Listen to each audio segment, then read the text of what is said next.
हे बघा मित्रांनो, आता ऊसात हे ठिबक करावं लागणार आहे. असा ऊस कापतो ना, लई डेंजर, तरी पण करावं लागणार, पर्याय नाही. चला मोबाईल ठेवावा लागणार, कारण आता तोंडाला ऊस कापतोय, त्यामुळे दमाने घ्यावं लागणार.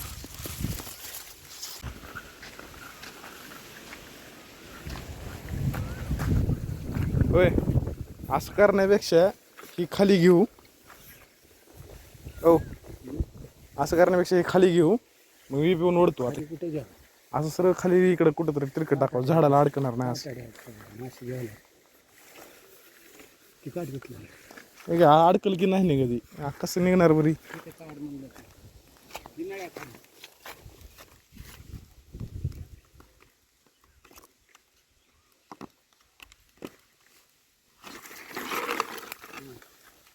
वाडा वाडा मी ओढू का दुसरी, जमल का?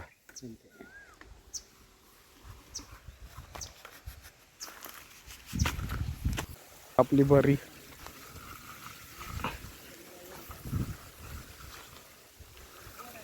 ठीक आहे काही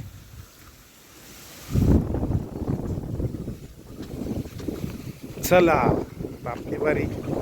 गुस्सा या लाईनीत मस्त पैकी ऊस तोंडाला कापत कापत. तरी तर एवढी हे नाही आहे, ऊस तोंडाला लागण्यासारखं नाही आहे. पण जसं जसं तुम्ही मध्ये जाताल तसं तसा ऊस खूप कापणार आहे. आता हे बघा पाठीमागं अडकतंय सारखं, म्हणून मागं आजोबा थांबलेत काढायला. बघूया काय होतंय. सगळ्या लाईनी पूर्ण ऊस आपल्याला हातरायचा, असंच ठिबक हातरायचं, जेणेकरून एकदाच कष्ट पडेल पण कायमस्वरूपीसाठी होऊन जाईल. यासाठी बघा झाला तोंडाला ऊस कापायला सुरू. दाखवतो 1 मिनिट.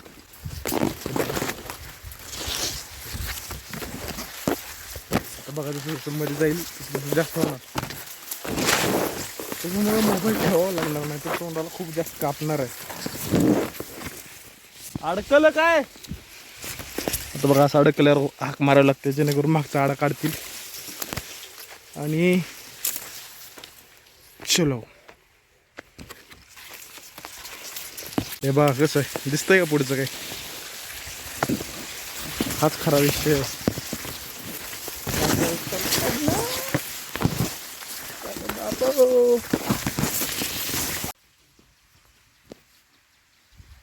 ही पानं बघताय का, ह्याचं वैशिष्ट्य काय माहिती आहे? बार काही न थांबा, तुम्हाला दाखवतो मी. एकदम करवतीसारखं कापतं हे, एकदम शार्प आहे. हे जे दिसते ना तुम्हाला, एकदम शार्प आहे. ही कापते खूप जास्त, त्याच्यामुळं ऊसात चालताना वगैरे लांब बाहेरचे शर्ट घालूनच चालावं लागणार. त्याला मग हातापायाला सगळे कापतं. आधी काय नाही होत, बारीक बारीक स्क्रॅच पडल्यामुळे शरीराला जखमध्ये नाग उठते. मग जो शेतकरी आहे त्याला तर रोजची सवय आहे. मग विचार करा कसं काम करत असेल तो. चला आपल्याला जे काम दिलं ते करू. हे काढूया, जेणेकरून खूप दिवसानंतर लाईन हातरतोय आपण. म्हणजे काय होईल, म्हणजे जेव्हा याच्यात पाणी सुटेल, ह्याच्यात काही घाण वगैरे असले तर ती एकदाचीच बाहेर पडून जाईल. त्याच्यामुळे हे जे ब्लॉकेज आहेत इथले सगळे काढून टाकूया आपण.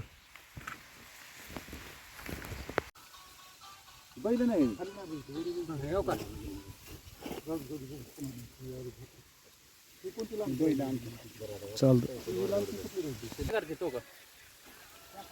पाणी सुरुवातीला 4-5 मिनिटं बाहेर निघू दिलं ना, 10-15 मिनिटं टाकली की एक पुढे गेली असेल. काय होतंय मित्रांनो बघू शकता, पाऊस सुरू झालाय. आता ह्या ऊसाच्या बुडाला थांबलोय. असं काय प्रोटेक्शन नाही, पण आहे थोडं तरी.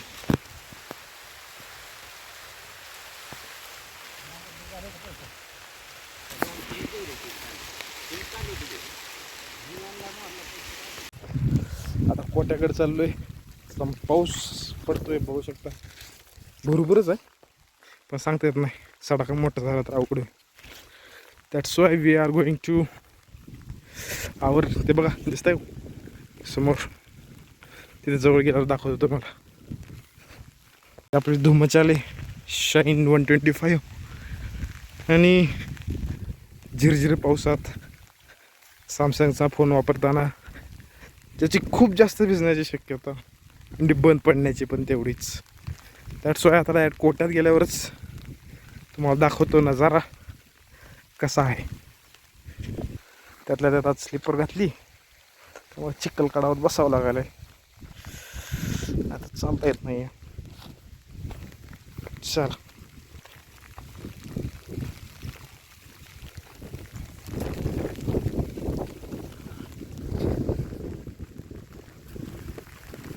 वाढला रे पाऊस पाडा.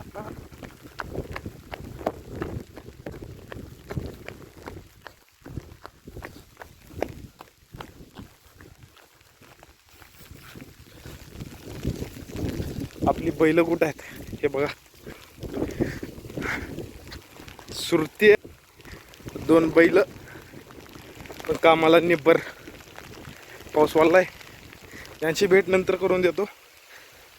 पहिल्यांदा पावसापासून संरक्षण.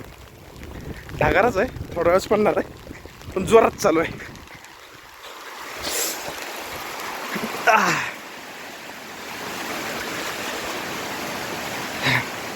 हे मस्तपैकी बाज आणि हा शेतातला मस्त असा नजारा.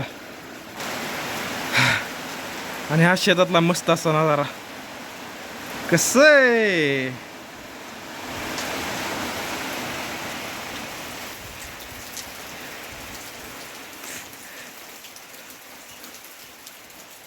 म्हैस पण आहे आपली एक. बैलगाडीच्या पलीकडे दिसत असेल. अर्धा निम्मा भिजलोय. कॅमेरा जरा साफ करतो. हे बघा मस्त वाटतंय पण दिसतोय का आता. यस मस्त वाटतंय. म्हणलं होतं का नाही ढगाराचा आहे, थोडा वेळच पाऊस पडणार आहे. आता आपली डोन पडलंय 1 मिनिटात. कसं आहे ब्युटी ऑफ नेचर. आणि या गोष्टी अनुभवातून कळतात. पाऊस कधी येतोय, ढग कधी येतोय, आबाळ कधी येतोय, ढगारा कधी आहे. या गोष्टी फक्त आणि फक्त जुन्या माणसांच्या सानिध्यात राहूनच कळतात. जास्तीत जास्त टाईम शेतात घालवा. निसर्गाशी एक नाळ जोडली जाते आणि निसर्गाचा अभ्यास आपल्याला डायरेक्टली इनडायरेक्टली का होईना आपल्या मनावर पेरला जातो. तर आता बघा कंप्लीट ऊन पडलं आहे. इथे नारळाच्या झाडावर बघू शकता कंप्लीट ऊन पडलेलं दिसतंय तुम्हाला. ठीक आहे. आजोबा चाललेत आता बैलांना गवत खाऊ घालायला. मस्त बाई. ती 2 जण अजून काका आणि पप्पा खालीच आहेत हे बघू शकतो. एवढं झूम नाही होत आपल्या मोबाईलमध्ये. बघूया तुम्ही सपोर्ट केला तर मग यूट्यूबच्या पैशातच घेऊ, काय विषय नाही.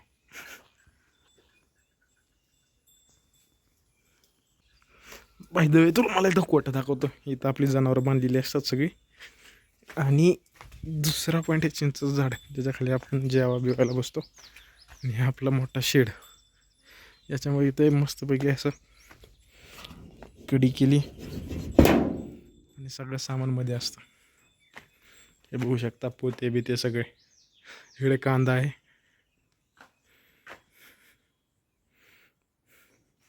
जेणेकरून माल सेफ राहील आणि करणं गरजेचं आहे. स्पेशल म्हणजे कुठे गेले आजोबा, गेले काय? हे बघा चाललेत.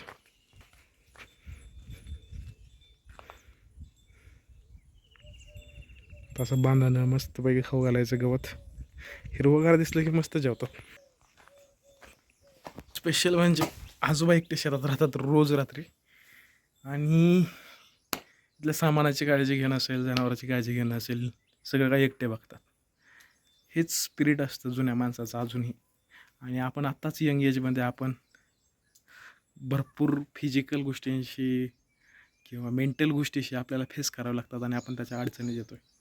जुन्या लोकांची इच्छाशक्ती बघा.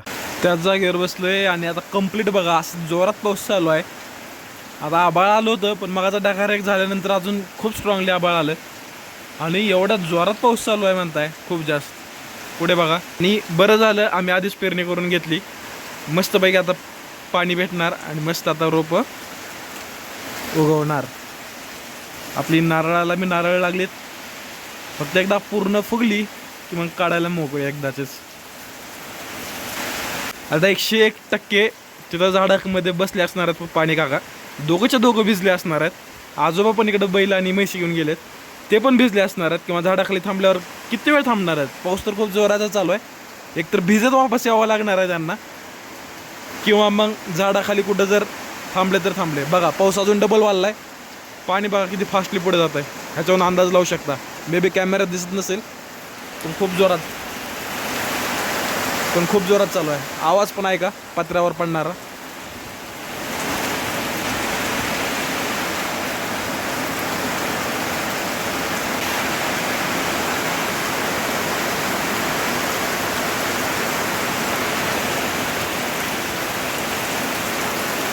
चला मग आता निघण्याची वेळ आली. आता आपण गावाकडे निघालोय.